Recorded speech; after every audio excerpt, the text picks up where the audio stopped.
curious about what kind of tests a watch has to go through before it's ready to ship? Well, let me show you.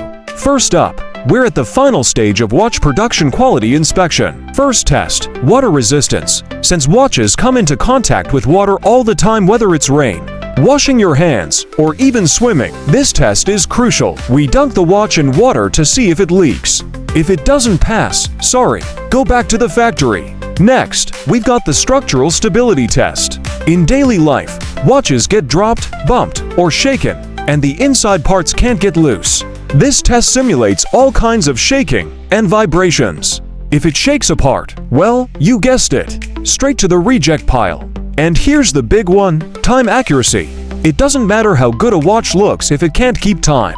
For this, we use special equipment to check if it's precise down to the second. If it's even slightly off, it's a no-go. After all, if your watch doesn't tell time right, who's gonna wear it? Alright, so that's the rigorous process every watch goes through before it lands in your hands. Now you can see it's no easy task. Don't forget to subscribe and share your thoughts below.